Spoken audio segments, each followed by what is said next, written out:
Bonsoir, bienvenue dans votre magazine 7 jours en Martinique.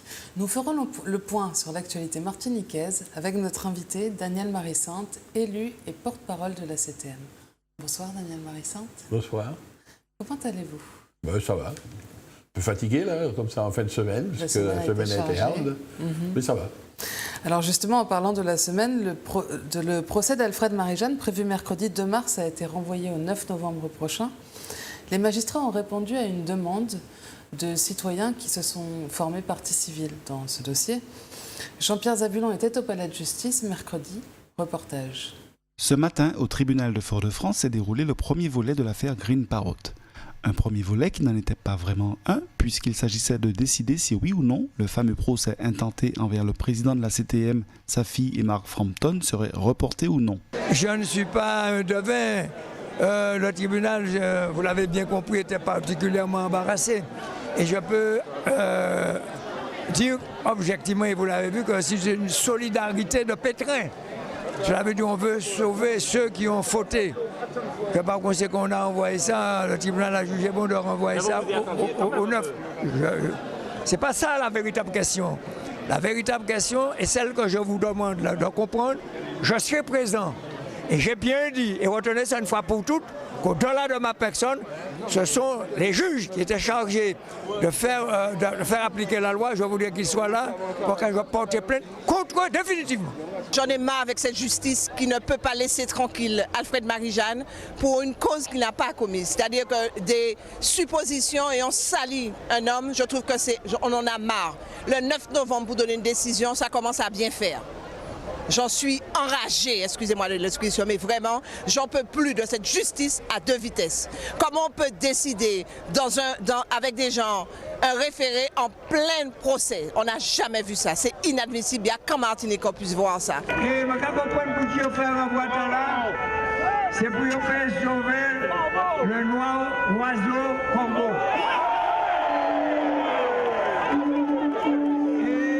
Et vous voyez là au 9 novembre 2016, il a venu.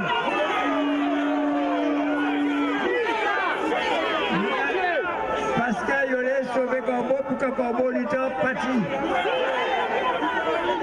Alors moi, je vais dire un bagage bien simple. Je vais demander la parole, là au palais, là au fini, il dit ça, je vais demander la parole. Et puis je dis comme ça, que ils ont envoyé, pas de problème. Ils peuvent jouer la montre, pas de problème. Je suis toujours là pour me défendre. Le prochain volet est donc fixé au 9 novembre 2016. Monsieur Marie-Sante, quel est l'état d'esprit du président Alfred Marie-Jeanne aujourd'hui? Combatif, comme vous avez vu, qu'on vient de le voir, au combat. Il est victime d'attaques anonymes. Vous savez, c'est des lettres anonymes et c'est des gens qui se cachent.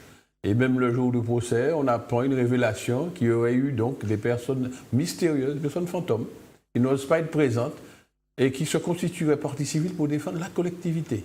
Il y avait un président de la collectivité de 2010 à 2015, lui aussi il s'est caché.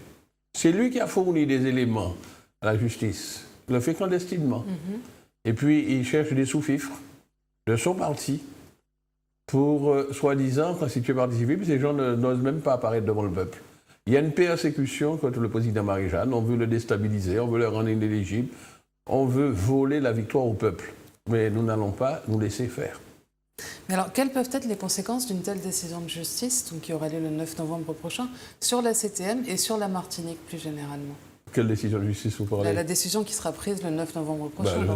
Nous verrons, en tout cas, nous nous mobiliserons et nous ne souhaitons pas qu'il y ait une nouvelle injustice à l'encontre d'Alfred Marie-Jeanne. Toute sa carrière politique qui a commencé en 1971 a été jalonnée comme cela de poursuites judiciaires, de dénonciations calomnieuses et qui ont fait chou blanc. Eh bien, nous croyons, parce que nous connaissons son intégrité, que jamais cet élu polique n'a cherché à s'enrichir, à favoriser qui que ce soit. Il a fait son devoir de Caribéen en aidant un autre peuple frère. Une première fois à la Grenade, parce qu'il était victime d'un cyclone. C'était là aussi une école pour les enfants que nous avions aidé à réparer. Là, la Dominique, après un tremblement de terre, eh bien, nous avons aidé à réparer une école qui est restée debout lors du dernier cataclysme. Nous sommes fiers d'avoir aidé nos frères caribéens qui, eux, nous avaient aidés pendant la dissidence, parce que ceux qui partaient pour aller combattre le nazisme, c'est par la Dominique ou par Sainte-Lucie qui partaient, et ils étaient bien accueillis par ces peuples frères. Nous sommes frères, là. Maintenant, il y en a qui, clandestinement, veulent essayer d'abattre Alfred Marie-Jeanne. Bon, pendant l'occupation française, les gens qui envoyaient des lettres anonymes, les collabos, on les appelait les corbeaux. Bon, ici, apparemment, ils s'appellent eux-mêmes les perroquets verts, Green Parrot. C'est toujours les mêmes volatiles qui travaillent clandestinement pour chercher à déstabiliser un patriote. Nous sommes solidaires de lui. Mais malgré la combativité d'Alfred Marie-Jeanne, est-il un petit peu inquiet à l'approche de ce procès? Non, il n'est pas inquiet. Bon, ça occupe son esprit et on veut le paralyser dans son action. Ben, nous sommes tous solidaires, nous faisons avancer les travaux de la collectivité, mais c'est un combattant, nous lui faisons confiance, vous pouvez le faire confiance. Merci, M. Marie-Sainte. Alors, un autre dossier a remué l'actualité de la semaine, le dossier du lycée Schellcher. Le risque sismique et la dangerosité des bâtiments sont rapidement devenus une urgence pour les pouvoirs publics qui ont décidé de faire des travaux il y a déjà quelques années. Tout d'abord, sous la présidence d'Alfred Marie-Jeanne, qui décide d'une démolition des bâtiments et de la reconstruction sur site. Ensuite, Serge Letchimy remporte les élections régionales et prend la région pendant 5 ans. Il prévoit alors de faire un autre lycée, un lycée transit sur le site de l'ancienne maternité de Redoute. Il engage des fonds. 15 millions étaient prévus pour les travaux. Au final, la facture s'annonce à 35 millions d'euros. Les travaux ne sont toujours pas finis. Et la date de livraison n'est pas du tout fixée. Alfred Marie-Jeanne, depuis qu'il a remporté les dernières élections à la CTM, a choisi de reprendre le projet initial, donc la démolition et la reconstruction du lycée sur site, et de répartir les élèves dans différents lycées, dans d'autres lycées de Fort-de-France. Où en est le projet aujourd'hui? Bien. Je vais apporter quelques correctifs à votre narration. Oui. C'est un dossier que je connais bien. Oui. Depuis 2006, Alfred Marie-Jeanne m'a mis en charge de ce dossier. 2006.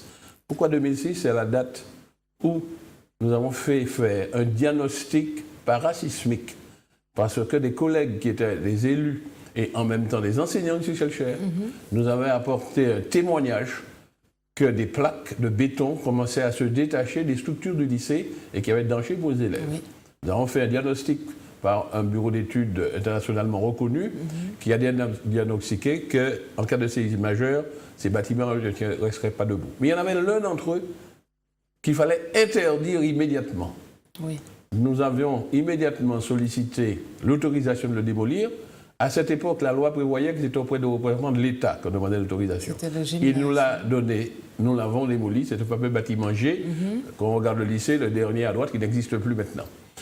Et puis, à l'unanimité, le conseil régional de l'époque a décidé de faire sortir ces élèves de situation de danger, donc de programmer la démolition et la reconstruction de ce lycée. Oui. J'ai été chargé de choisir avec un jury une équipe de maîtrise d'œuvre, un architecte, d'ailleurs l'équipe est composée de 2 architectes, un qui est basé en Martinique, un autre qui est basé en Guadeloupe, et un bureau d'études pour concevoir un projet. Ils ont été lauréats. Nous avons élaboré tout le projet et nous avons déposé un permis de construire. Entre-temps, la loi avait changé. Le nouveau maire de Fort-de-France, arrivé en 2001, qu'est-ce qu'il a fait?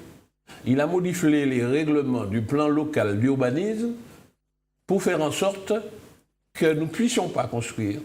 Parce qu'il définissait des règles, il ne fallait pas toucher aux immeubles, aux bâtiments, et il a refusé le permis de construire. Bien. Donc, en 2009, en plein vol, ce projet a été arrêté et il a laissé les élèves dans l'insécurité. L'histoire il en a fait un thème électoral et il a remporté les élections en 2010. Oui. Mais arrivé en 2010, lui-même, il prend connaissance de ce diagnostic parasismique et il se rend compte que si le lycée s'écroule sous ses occupants, c'est sa responsabilité civile et pénale qui sera mise en cause. Donc, il reprend le projet. Et ce qui est vicieux, écoutez bien, il va demander à son successeur à la mairie de Fort-de-France de remodifier les règles du plan local d'urbanisme. Et à ce moment, ce qui était impossible avant, c'est-à-dire la délivrance du permis de construire, il l'obtient. Le permis de démolir et de reconstruire a été donné par le successeur de M. Letchimy. chez Raymond Saint-Louis-Augustin. Oui. Bien, nous nous attendions à ce que le bâtiment puisse être reconstruit. Or, ce n'est pas ce qui s'est fait. Entre 2011 et 2015, oui, on a reconstruit les logements de fonction, les 7 logements de fonction, de l'autre côté du boulevard de la Corniche, par rapport à quoi il s'appelle Robert Attuli. Les logements de fonction ont été construits. Le vieux gymnase a été démoli, mais on n'a pas touché au bâtiment. Et puis, il est entré dans une proposition folle. Il a trouvé un dossier que nous avions laissé là, qui était une proposition d'achat ou de vente par le centre hospitalier de l'ancien maternité de Redoute, dit Victor Fouche, qui était proposé d'ailleurs à 7,5 millions. Il a négocié à la baisse avec le directeur de l'hôpital, il a acquis pour 5 millions, puis il a conçu le projet fou de dire en 11 mois, écoutez bien, en 11 mois, nous rénovons ce bâtiment et nous y mettons lycéens. Eh bien, nous sommes 5 ans plus tard, le chantier n'est pas terminé. Alors vous avez dit qu'il avait prévu 15 millions, non, il avait prévu précisément 12 millions, y compris le coût d'achat de l'ancienne maternité. Voilà, et il devait faire les aménagements routiers, les parkings soi-disant, et consolider le bâtiment. Eh bien, nous avons trouvé dans le budget un montant en autorisation de programme de 35 millions. Nous sommes allés visiter le chantier. Je suis en mesure de dire, moi je suis ingénieur de formation, que ce bâtiment-là ne pouvait pas être livré dans les délais qui avaient été annoncés plusieurs fois. Chaque fois, était annoncé la rentrée allait se faire, et chaque année. Mais également, nous avons étudié les lieux, et nous avons vu la réaction de la population. Outre le fait que les travaux perturbaient la tranquillité de ce quartier, un quartier populaire très calme général, mais nous avons estimé qu'il n'y avait pas là les conditions pour accueillir plus de 900 élèves là. Il n'y a aucun équipement sportif, les cours où les élèves pourraient se détendre, ce n'est pas fait pour cela.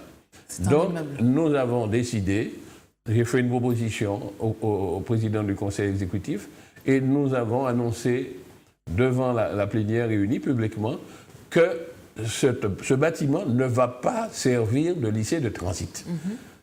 Et le président Marie-Jeanne a confié à la conseillère exécutive qui est en charge de l'éducation, Mme Sylvia Saï-Soutane, et il l'accompagne dans des négociations avec l'académie, avec le rectorat, avec la communauté scolaire, pour étudier un redéploiement, non pas un dispatching, un redéploiement de l'entité lycée Schellcher, c'est-à-dire toute l'équipe enseignante et les élèves, parce que la rectrice nous faisait constater qu'il y avait une baisse des effectifs, malheureusement pour la Martinique, très important chaque année, c'est plus de 1000 élèves. Bon. Évidemment, ça libère des places dans les bâtiments. Et pas loin du lycée Schellcher, nous avons un complexe immobilier dans lequel il y a actuellement 3 lycées, un lycée professionnel technique, Joseph Dumas, un lycée Joseph Gaillard, général et technologique, et un lycée de Bellevue. Mais dans tout ce parc de bâtiments qui appartient à la région, eh bien, en faisant un réarrangement, on peut dégager des bâtiments vides dans lesquels on peut provisoirement, la durée qu'il faut pour mener à bien le chantier, placer là l'entité. Alors, Mme Saï-Soutane est mandatée par le président pour mener cette négociation, et moi, conseiller exécutif chargé des infrastructures, je suis chargé de lancer un appel d'offres, choisir des entreprises, démolir et reconstruire le lycée Schellcher. Voilà la mission que nous allons faire, et ça doit être fait durant la mandature, et nous allons reconstruire un lycée qui va durer plus d'une centaine d'années, qui va nous survivre et qui sera fait sur appui parasismique, avec une protection parasismique forte. Et si le malheur, il y a un jour qu'il y a un grand tremblement de terre, peut-être que ces bâtiments vont servir de refuge à la population. Mais donc aujourd'hui, vous pouvez dire qu'à la rentrée en septembre 2016, les élèves du lycée Schellcher rentreront finalement dans la structure du lycée Bellevue et des 2 autres lycées. En tout cas, c'est la négociation qui est en train d'être menée. Bon, l'ancienne rectrice, malheureusement, elle avait commencé la négociation. Pour les raisons que j'ignore, le gouvernement l'a rappelé. Son successeur, qui est une autre dame, doit venir. Eh bien, notre collègue conseiller exécutif chargé de l'éducation est chargé de mener les pourparlers avec la communauté scolaire et l'académie. Je rappelle, dans la répartition des compétences, c'est la collectivité chargée de construire des bâtiments, les conserver, c'est-à-dire offrir les meilleures conditions, y compris de sécurité et meilleures conditions infrastructurelles aux communautés scolaires, mais nous remettons ensuite l'établissement à la disposition du rectorat. Et c'est le rectorat qui installe les communautés scolaires. C'est le rectorat qui, avec les communautés scolaires, font les recrutements. Faut-il recruter des nouvelles secondes? Ça, ce n'est pas de notre domaine de compétence. Nous le faisons en concertation. Nous respecterons les prérogatives de la recteur qui doit arriver, la communauté scolaire. Ça va se faire par la concertation. Notre souhait, mon souhait, chargé de la construction, oui. C'est que, compte tenu du fait qu'il faut un délai pour lancer l'appel d'offres, attribuer les lots, que j'ai chiffré à peu près autour de 8 à 9 mois, le temps de la période de préparation des entreprises, en janvier 2017, nous sommes capables de commencer les travaux. Sinon, aucune entrave n'est mise en face de nous. Et à peu près une trentaine de mois, disons 31 mois plus tard, on aura un lycée sécurisé, neuf, dans lequel les élèves pourront, et la communauté scolaire, revenir, et le lycée Schellcher va continuer sa vie. Mais donc il y a quand même la possibilité que les élèves du lycée Schellcher rentrent au lycée Schellcher actuel en septembre et que le déménagement se fasse ensuite en fonction de... Non, le proviseur avec qui a été discuté, et d'ailleurs il avait déjà mis cette condition-là pour nos prédécesseurs, c'est pas bien de faire un déménagement en cours d'année scolaire. On perturbera la vie, l'année scolaire des élèves. Il vaut mieux que ça se fasse avant la rentrée. Mais pour cela, il faut se préparer dès maintenant pour savoir quelles inscriptions faire, est-ce qu'il faut recruter en seconde. On nous a expliqué. Tous les déménagements à faire. Bon, donc c'est pour cela que la négociation, nous l'avons démarrée dès janvier. Dès janvier. Nous avons pris du temps à l'avance, mais je pense que ce serait dommage pour les élèves qu'on le fasse entrer et puis en cours d'année, ils déménagent. Voilà, ça me paraît la sagesse. J'espère que tout le monde va comprendre que ce qui nous préoccupe, c'est la sécurité des lycéens. Si il y a malheureusement ce que les scientifiques prévoient, un séisme majeur, nous ne voulons pas porter sur notre conscience la responsabilité de la mort de ces centaines de lycéens qui sont là, qui sont à venir de la Martinique. Nous ne voulons pas prendre cette responsabilité, et Alfred Marie-Jeanne, dont la responsabilité personnelle est engagée dans cette affaire, nous ne voulons pas prendre ce risque. J'espère que tout le monde va le comprendre, y compris les parents de ces étudiants, parce qu'ils seront peut-être les premiers à nous critiquer si ce malheur arrive. Bien sûr. Mais pouvez-vous vous assurer de la sécurité de ces élèves supplémentaires dans les 3 lycées que vous avez cités précédemment? En tout cas, les diagnostics qui ont été faits montraient que les bâtiments avaient été faits aux normes qui existaient à l'époque.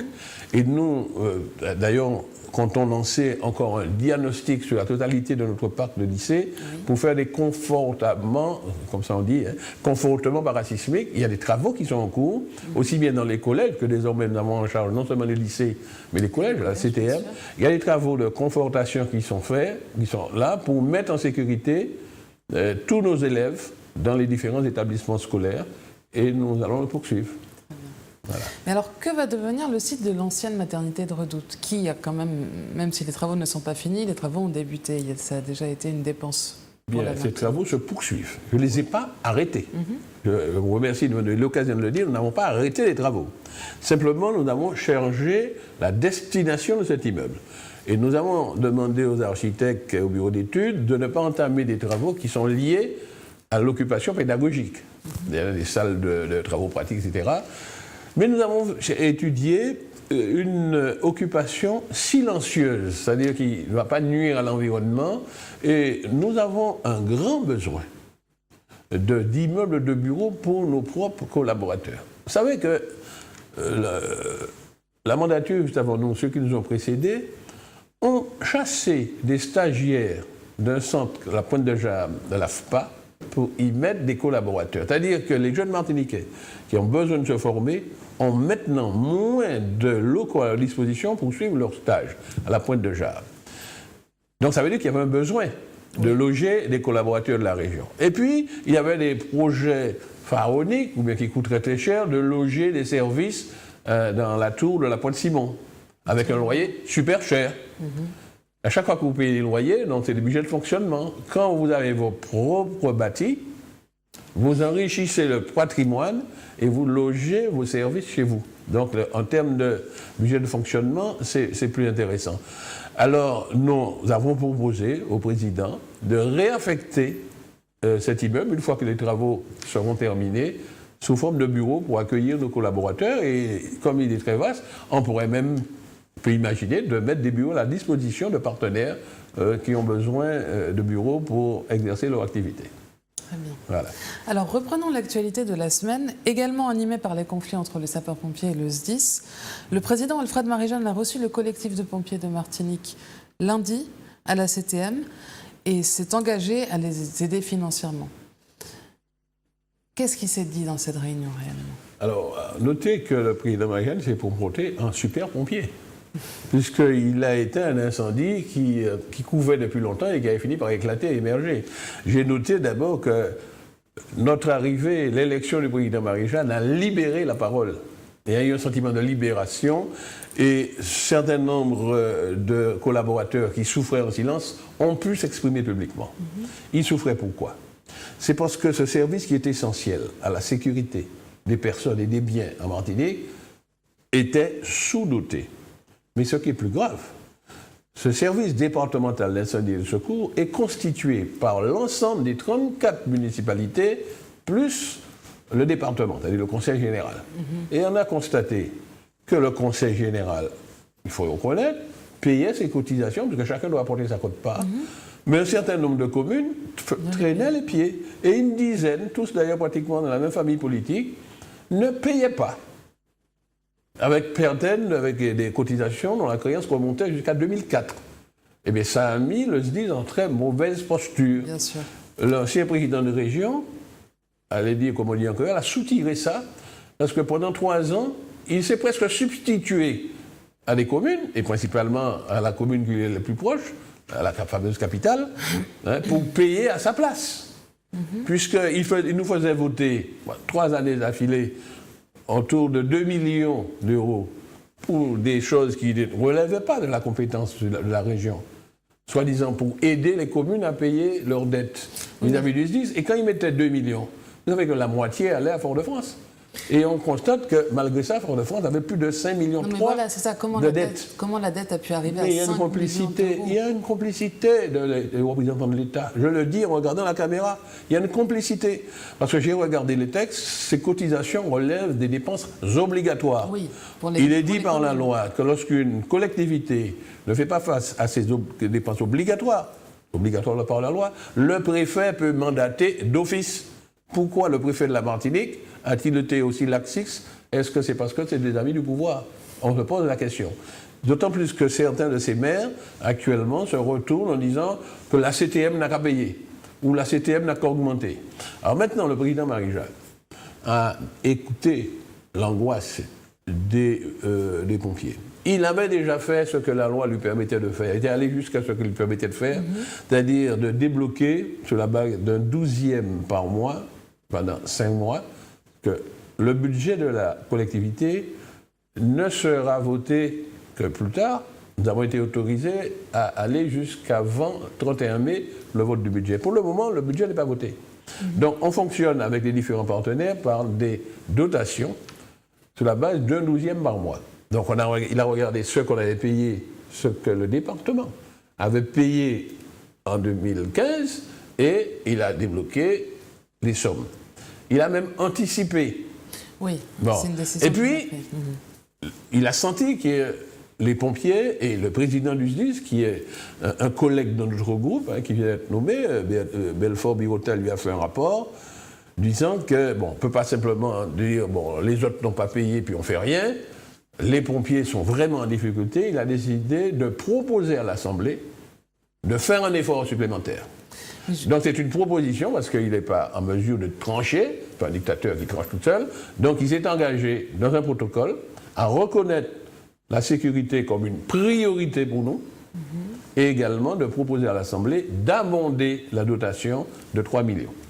Alors lundi, Priscilla Hippolyte était à la CTM lors de cette rencontre entre le président Alfred Marie-Jeanne et le collectif des pompiers de la Martinique. Reportage. Une opération Molokai s'est tenue ce lundi 29 février de l'étang Zabrico à la CTM par l'ensemble du collectif des sapeurs-pompiers et s'est poursuivie par une rencontre avec le président du conseil exécutif Alfred Marie-Jeanne afin de signer un accord concernant la hausse du budget de la CTM. C'est un engagement qui a été signé dans un protocole particulier. Ce protocole prévoit premièrement que dans le cadre du fonctionnement général du collectif des sapeurs-pompiers, tout instances confondues au niveau syndical, que je puisse leur faire une avance de 2 millions d'euros supplémentaires qui seront sur leur compte bientôt. Deuxièmement, il ne faut pas oublier qu'il y a une convention qui devait être signée et qui n'avait jamais été signée. Cette convention sera signée lors d'une prochaine assemblée de la collectivité territoriale de Martinique.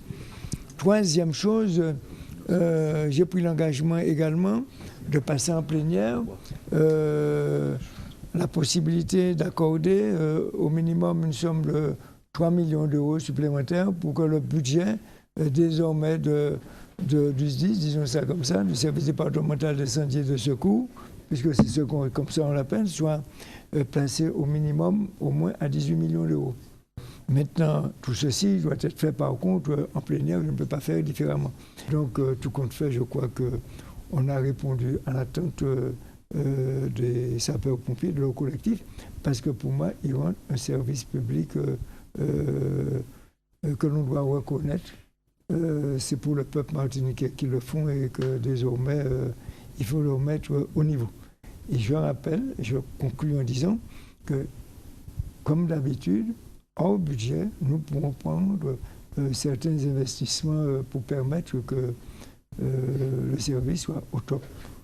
Nous avons rencontré Valère Minoton, syndicat SNSPP-FO. Nous avions une rencontre qui était d'une très bonne tenue, avec une feuille de présence qui circule et aussi avec un papier, nous sortons d'ici avec un papier rédigé où le président de la CTM s'engage sur 4 points. Oui, l'essentiel a été acquis. Maintenant, il va bien falloir que nous suivions tout ça. C'est-à-dire que nous allons nous concerter pour savoir comment est-ce que nous considérons que nous avons terminé définitivement avec le conflit ou est-ce que nous nous donnons un temps de suivi pour savoir exactement comment les choses vont se traduire dans le réel.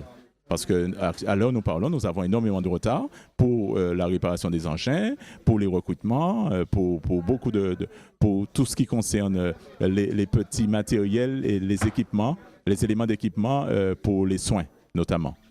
Bien que cet accord fût signé, il reste encore la validation des différents points abordés aujourd'hui qui sera traitée lors de la plénière du mardi 22 mars. Alors, de façon plus générale, Daniel Marie-Sainte, une réflexion autour de l'organisation du financement de ce service d'incendie et de secours vous paraît-elle nécessaire pour que ce genre de situation n'existe plus? Oui, d'ailleurs, il est prévu que le conseil syndical, qui regroupe, je vous ai dit, l'ensemble des représentants des communes et de la CTM, il est prévu qu'il réfléchisse sur la manière dont il finance le SDIS, qui est un syndicat intercommunal. Bon. Donc il faut qu'ils le fassent. Et qu'ils conviennent eux-mêmes, c'est eux-mêmes qui fixent les cotisations. Ils fixent le montant des besoins pour mettre la population en sécurité. Et puis chacun contribue. Alors je comprends qu'ils ont des difficultés, parce que c'est vrai que l'État, par ailleurs, diminue les dotations qu'il donne aux communes, mais c'est une question de choix politique.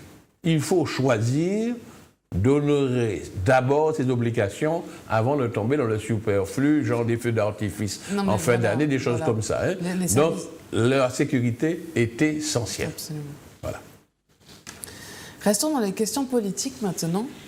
Le PNM, le mouvement Ensemble pour une Martinique Nouvelle, mené par Jean-Claude Duverger, a convié la presse lundi pour refaire un point sur les bilans de la présidence de Serge Letchimy. Un bilan tout à fait positif, selon eux. Jean-Pierre Zabulon a rencontré le PNM. Reportage. Si la gouvernance prend du temps pour mettre en place son projet, elle est très rapide lorsqu'il s'agit de détruire, de démolir, de rompre sans tenir compte du mal qu'ils font au pays ou qu'ils recommencent à faire au pays, par simple désir de vengeance. C'est le message clair lancé par l'animateur, comme il se définit lui-même, du groupe EPNM, à l'encontre de la nouvelle majorité.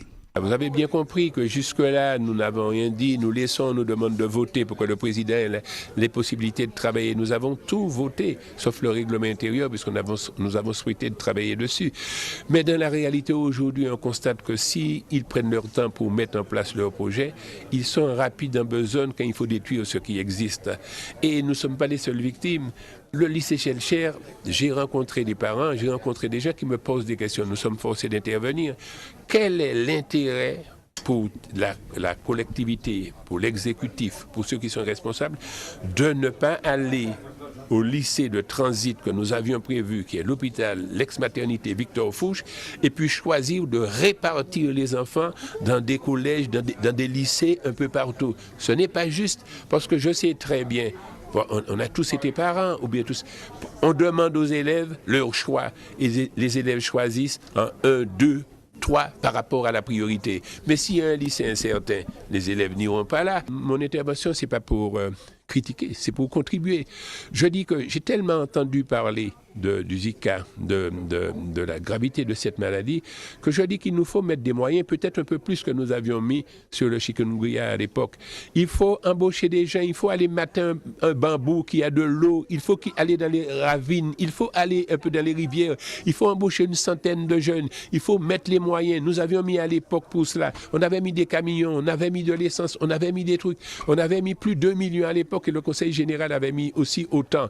Et puis il faut voir ceux qui ont l'habitude de s'occuper des moustiques. Je ne défends personne, mais enfin, il me semble que le président qui est ici, à un moment, le Conseil général était responsable aussi des moustiques avec l'État. Il y a un médecin, il y a des techniciens, il y a même les élus que nous sommes. Cette maladie ne peut pas quand même rester dans la responsabilité de quelques personnes. Ça doit relever d'une grande concertation. Les autres thèmes principaux étaient la falsification de la réalité comptable et la désinvolture financière concernant le PNRM. Daniel Marissante, qu'est-ce que ces propos vous évoquent-ils? Bon, l'image m'a choqué. Ce groupe, pour lequel nous avons vu, le président a été très libéral vis-à-vis de lui, ils ont sollicité une salle de la CTM pour tenir une conférence de presse. Quand c'était nous étions obligés d'aller louer des hôtels. Et on leur a donné la salle, moyennant que ça devait être une conférence de presse tenue par des élus de la CTM, de leur groupe. Oui. Ce qui me choque, je vois assis à côté du principal animateur du groupe, quelqu'un qui est non élu et qui intervient. Et vous n'étiez pas au courant. Et qui n'intervient. En tout cas, je constate ça en regardant aux images. Donc c'était confié, donc c'est transformé en conférence de presse du BPM. Donc ils ont amené des élus et des non-élus. Ça, c'est leur affaire. C'est comme ça, ils construisent la démocratie. Deuxièmement, ils disent des choses qui sont inexactes. Nous avons déjà parlé du lycée Schellcher. Vous avez bien vu qu'il ne s'agit pas de dispatcher dans les collèges, etc. Deuxièmement, ça m'étonne de ce collègue, par ailleurs très sympathique, avec lequel il a des relations personnelles, amicales, bonnes. Il était président de la commission d'appel d'offres. Il sait très bien, pour avoir suivi le chantier comme moi-même, que ce lycée de transit ne pouvait pas être achevé en temps et en heure comme il le prétend là. Et qu'il sait très bien que c'est impropre. C'est pas correct d'y mettre des élèves là à la rentrée alors que le chantier est inachevé. Bien sûr. Bien. Deuxièmement, ils nous accusent de tous les maux. Alors, on a parlé également de la situation financière. Écoutez, je suis en mesure, parce que nous sommes en train de préparer les 2 comptes administratifs. Bien, aussi bien, malheureusement pour nous, qui prenons l'héritage. L'héritage est lourd. Le compte administratif de l'ancien conseil régional, aussi bien celui du payeur, qui constate l'argent qui rentre et l'argent qui sort, que le compte administratif, et qui tient compte même de l'argent qui est à entrer ou les dépenses qu'ils ont à faire, mais ces deux-là seront constatés en déficit. Également, au niveau du conseil, l'ex-conseil général, si le compte de gestion est presque à l'équilibre, mais avec un léger excédent, le compte administratif lui-même, lui aussi, sera en déficit. Et ça va se révéler publiquement lors de la prochaine plénière. On verra que ce n'est pas une falsification des chiffres. Le président Marie-Jeanne a dû se battre avec les représentants de l'État qui gèrent la trésorerie, vous savez, dans les collectivités. Il y a une séparation des pouvoirs. Il y a le président de l'exécutif qui est l'ordonnateur, qui ordonne les dépenses. Et puis, il y a un fonctionnaire du ministère des Finances qui gère les comptes, qui liquide les mandats.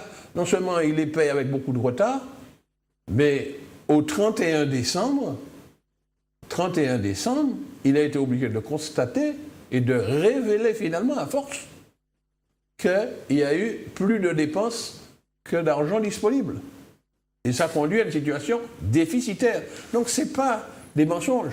Alors comme c'est établi par nos propres services, nous n'avons pas changé les fonctionnaires. Ce sont les fonctionnaires qui étaient là, de l'ancienne conseil général, étaient là, de l'ancienne région. Et c'est eux qui nous produisent des chiffres. Évidemment, ils sont un peu inquiets de sortir des chiffres, puisqu'ils sont au cœur, entre deux gros blocs qui affrontent. Mais ils doivent, en tant que fonctionnaires, savoir qu'ils sont protégés, ils doivent révéler les choses. Et je dis, pour vraiment être incontestés là-dessus, nous venons de lancer un appel public à candidature pour choisir un cabinet.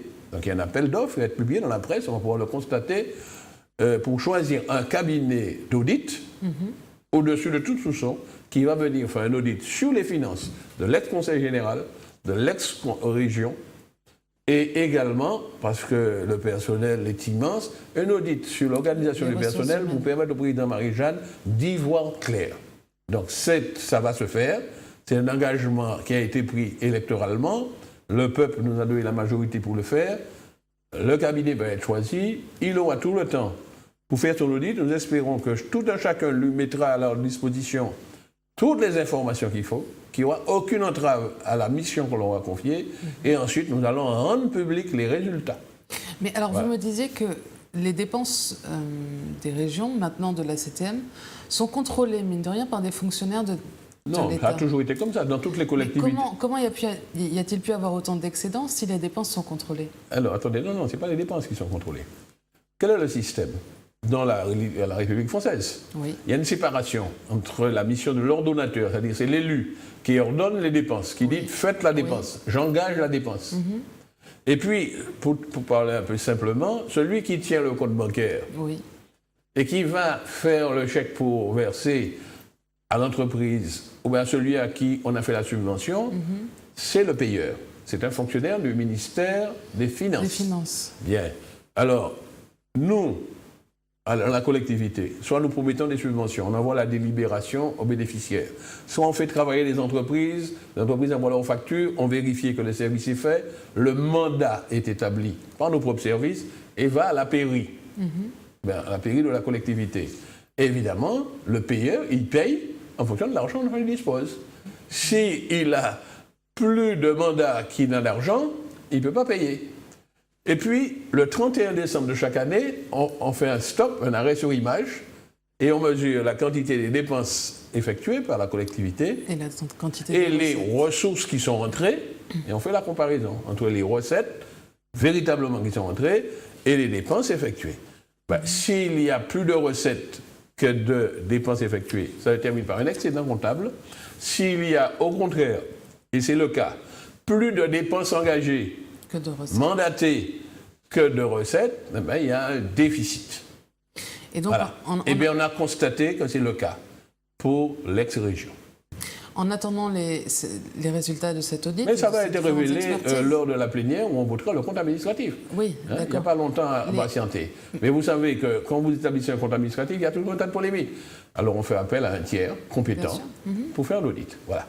Mais est-ce qu'en attendant, on peut dire aux Martiniquais que peut-être les subventions, les dossiers de demande d'aide sont stoppés? Non. Il faut tous ceux... Non.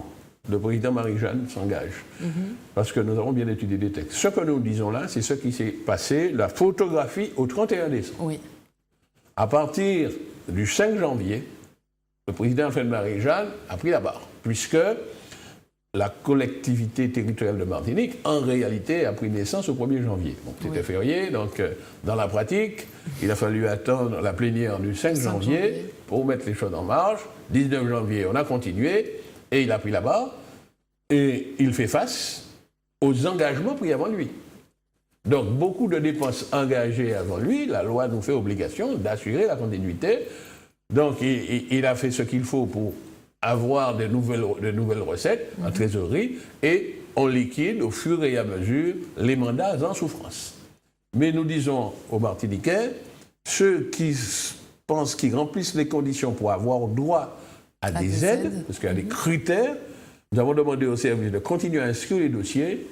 Le conseil exécutif a pu recevoir délégation de l'Assemblée, ou plus précisément, le président du conseil exécutif a reçu délégation de l'Assemblée pour traiter toutes les demandes d'aide, dès lors qu'il y avait des délibérations cadres qui disaient bien les conditions à remplir pour avoir ces aides. Donc nous avons recommencé à accorder, mais nous faisons attention qu'il faut faire des accords en fonction des disponibilités en termes de crédit.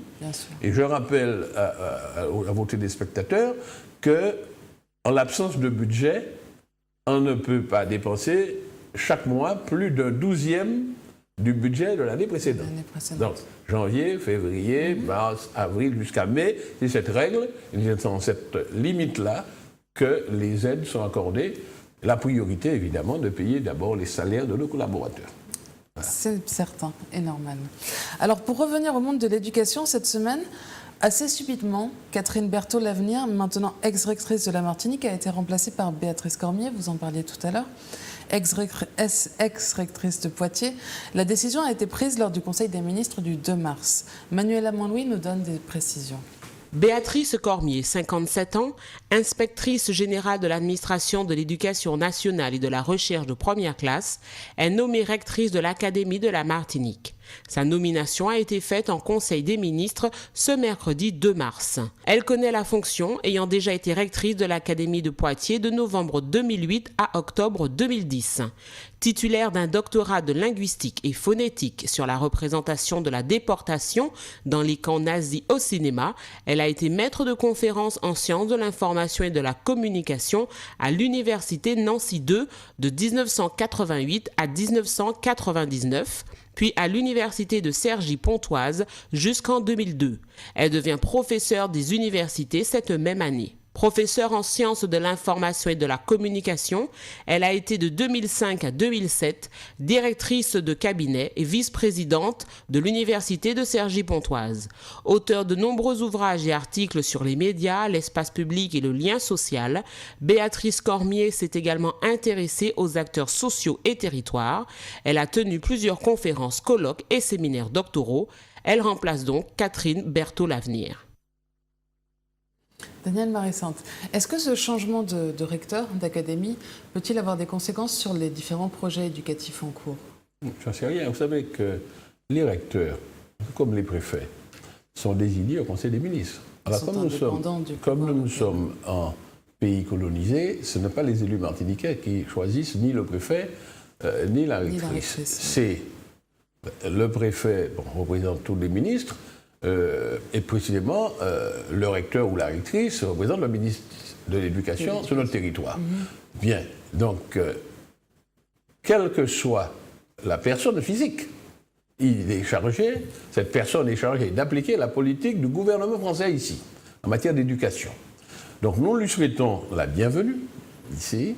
Nous prenons acte que sera désormais notre interlocuteur en matière d'éducation. Vous savez, c'est un domaine de compétences partagé, puisque la collectivité doit mettre les équipements, doit mettre un certain nombre de dispositifs, et le recteur fait fonctionner. Ce sont des personnels du rectorat qui sont là, mais c'est des fonctionnaires de l'éducation.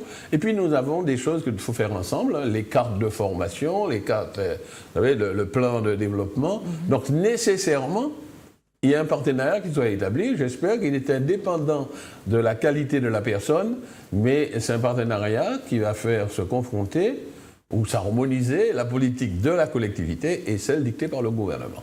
Mais avez-vous été surpris de ce changement assez brutal, finalement? Je suis toujours curieux. Vous savez, tous les recteurs ou tous les préfets sont partants chaque mercredi.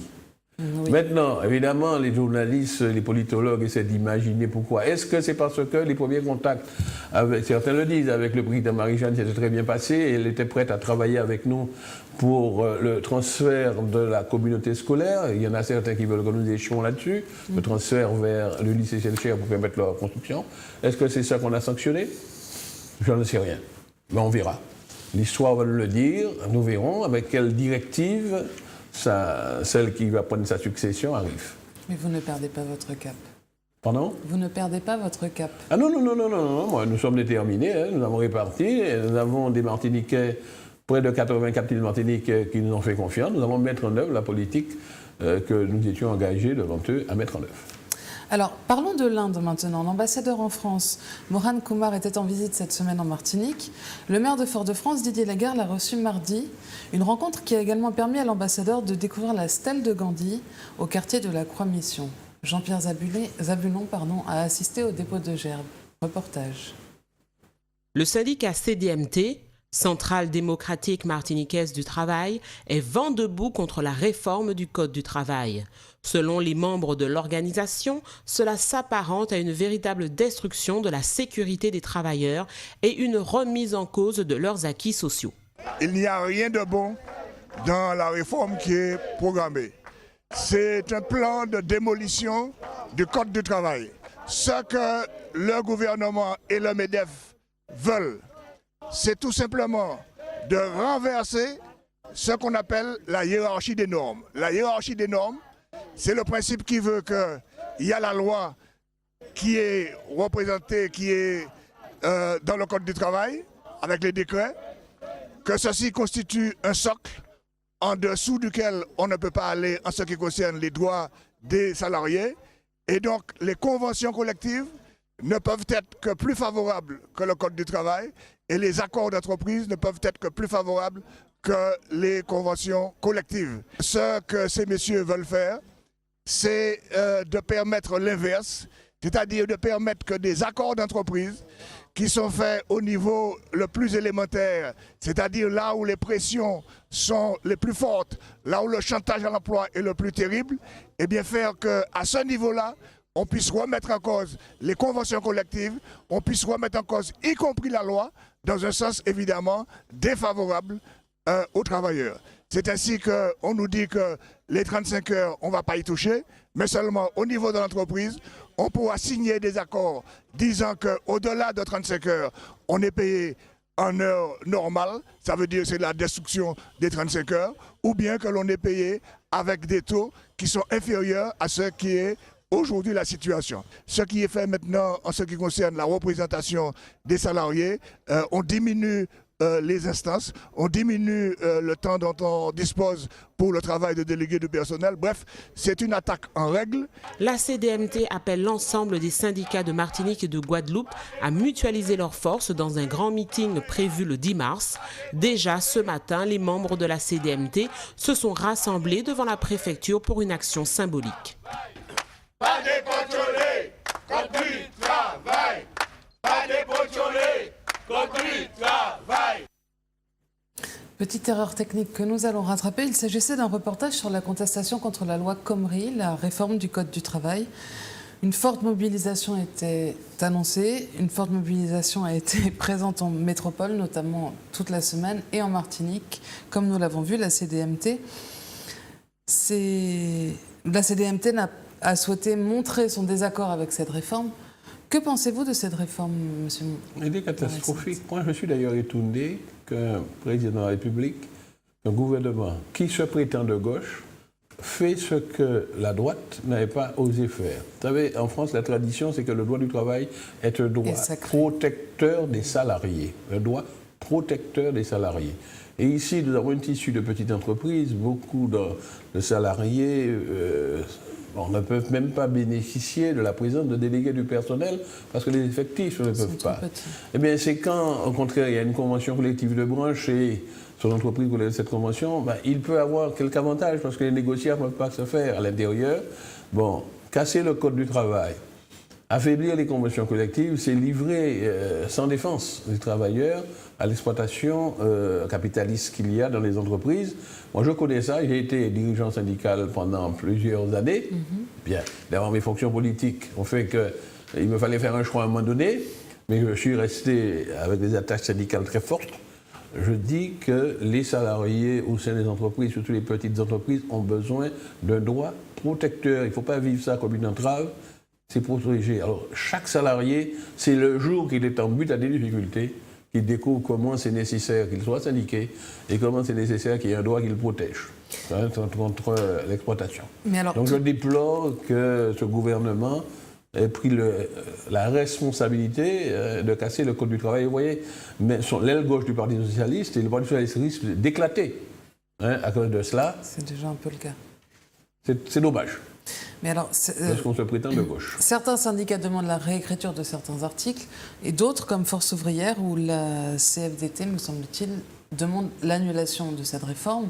Jusqu'où, selon vous, le gouvernement est prêt à aller pour arriver à cette réforme? Vous savez, ces négociations passent au-dessus un peu de la tête des travailleurs martiniquais.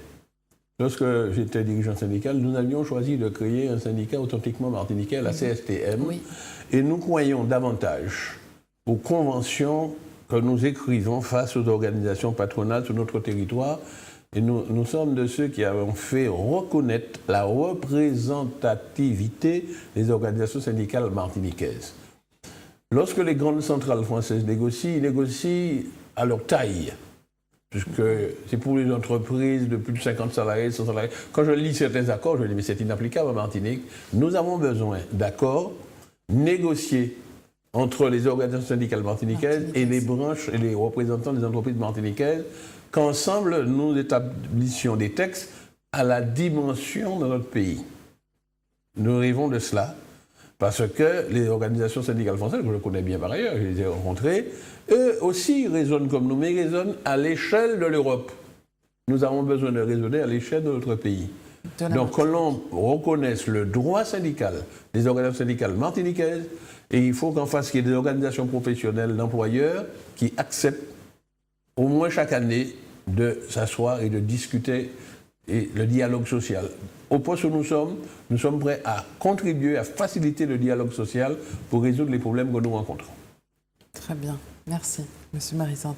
Alors, partons en Inde, cette fois-ci, avec la visite de l'ambassadeur de l'Inde en France, Mohan Kumar, qui était en Martinique cette semaine. Il a été reçu par Didier Laguerre, qui lui a fait visiter, qui lui a montré la stèle de Gandhi au quartier de la Croix-de-Mission à Fort-de-France. Reportage. Le maire de la ville de Fort-de-France, Didier Laguerre, a reçu aujourd'hui la visite du docteur Mohan Kumar, ambassadeur de l'Inde en France. À l'issue de cette rencontre, un dépôt de gerbe a eu lieu sur la stèle de Gandhi à Fort-de-France. C'est un grand moment que d'accueillir l'ambassadeur d'Inde en France, que de venir sur la statue, sur le buste de Gandhi placé à Fort-de-France. Gandhi représente quand même une libération pacifique de l'Inde, une philosophie de résistance, mais aussi de partage et de tolérance. Et c'est donc un homme important qui a encore un rôle important à jouer dans le XXIe siècle, dans les moments tragiques que nous traversons. Et puis c'est aussi un moment important parce que qui doit nous permettre, nous en avons discuté, de nouer un partenariat à la fois culturel mais aussi économique entre la Martinique et l'Inde. Nous avons parlé d'abord de projets culturels, de partenariats culturels, par exemple d'une manifestation le 21 juin. Mais nous avons aussi parlé de possibilités d'investissement et qui seront débattues d'ailleurs cet après-midi lorsque l'ambassadeur va rencontrer les acteurs économiques de la Martinique. C'est mon premier visite à l'île Martinique. C'était un grand plaisir de prendre contact avec Monsieur le Président de collectivité territoriale, Monsieur le maire et Monsieur le préfet. Et on est là ici pour offrir, on vient d'offrir les respects pour cet grand homme. Je reste absolument convaincu que ces pensées ont beaucoup de validité et ils restent pertinents pour le monde d'aujourd'hui. Alors, Daniel Marisante, quelle est la place de la communauté Kouli en Martinique aujourd'hui? Je mets en garde, moi je suis inquiet quand je vois ce type de manifestation. Notre peuple martiniquais, c'est vrai, est issu de plusieurs composantes. Composantes africaines, composantes européennes, composante caribéenne, des descendants des Caraïbes, et puis la composante indienne qui nous a rejoints.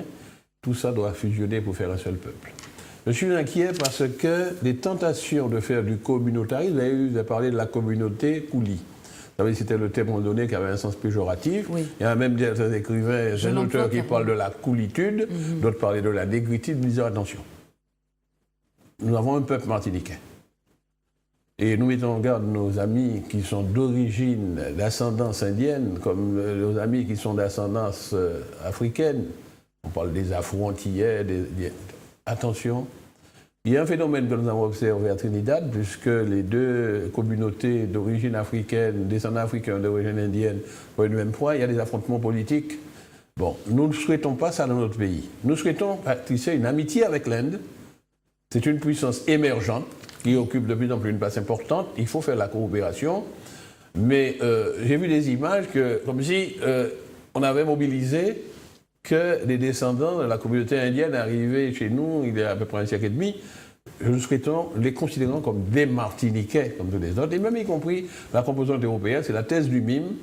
La composante Béké fait partie du peuple martiniquais, malgré qu'ils occupent des rangs où ils font l'exploitation capitaliste, mais c'est la composante martiniquaise, c'est le peuple martiniquais, nous sommes un. Maintenant, il faut coopérer avec tout le monde, y compris avec l'Inde, avec les différents pays africains, avec les pays européens, avec Nord-Afrique, Nord-Amérique, etc. Donc, pas de découpage de notre peuple en communautés ethniques. C'est une unité martiniquaise. Voilà. Nous sommes contre cette histoire de distinction en communauté ethnique. Et j'ai des amis. Je me pose d'ailleurs même la question, lorsque je me regarde ici, je n'ai pas un peu de sang indien, mais je me sens martiniquais. Ne découpons pas notre peuple en ethnie. Vous avez vu, dans certains pays, ça fait des guerres interethniques. Absolument. Hein? Donc, attention. Merci, Daniel Marie-Sainte, d'avoir répondu à notre invitation. C'est la fin de ce magazine. Merci de nous avoir suivis. Je vous souhaite de passer un excellent week-end et une bonne semaine sur Zouk TV. À bientôt.